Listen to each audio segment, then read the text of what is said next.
ఇవ్వండి ఫ్రెండ్స్, ఇవి ఊటికాయలు చాలా బాగా గుత్తులు గుత్తులుగా కాస్తున్నాయి.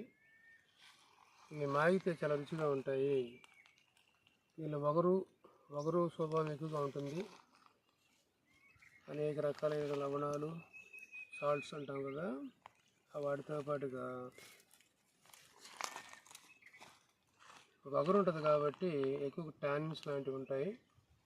ఇవి దంత సమస్యలకు బాగా పనిచేస్తాయి. గ్యాస్ట్రిక్ ప్రాబ్లం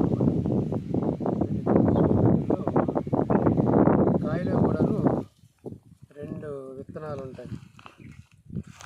ఇవి మాగినప్పుడు ఎర్రగా మారుతాయి. ఇవి ద్వారగా ఉన్నాయి కాబట్టి మనకి ఈ విధంగా కనిపిస్తున్నాయి.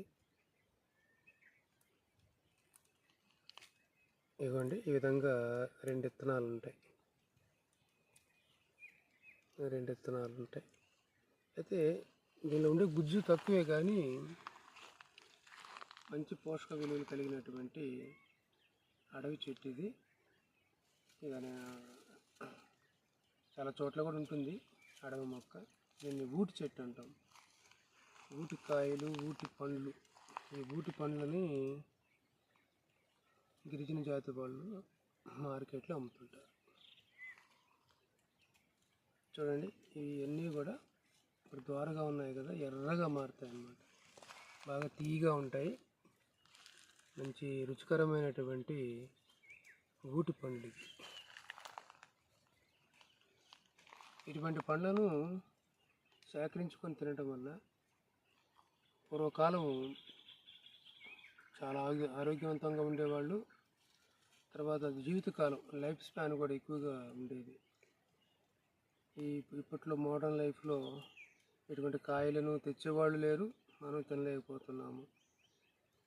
సరే, ఇవి సీజనల్గా వచ్చేవి కాబట్టి అప్పుడప్పుడు మనము తినటం వల్ల అనేక రోగాల నుంచి తప్పించుకోవచ్చు. అలాగే ఆరోగ్యవంతంగా, యాక్టివ్గా మన జీవించినంత కాలము యాక్టివ్గా ఉంటూ మన పనులు మనం చేసుకునేలాగా వీటిలో ఉండేటువంటి ఆల్కలాయిడ్స్ కానీ, అలాగే ప్రోటీన్స్, చక్కటి కార్బోహైడ్రేట్స్, సమృద్ధిగా ఉన్నటువంటి బి కాంప్లెక్స్ కానీ, విటమిన్ సి లాంటివి కానీ మన ఆరోగ్యాన్ని కాపాడుతాయి. అలాగే వీటిలో ఉండే ఫైబరు చాలా మంచి ఫైబరు. ఈ ఫైబర్ చాలా బాగా మన బౌల్ మూమెంట్, అంటే పేగుల్లో ఉన్నటువంటి ఆహార పదార్థాలు కదిలేలాగా చేస్తాయి.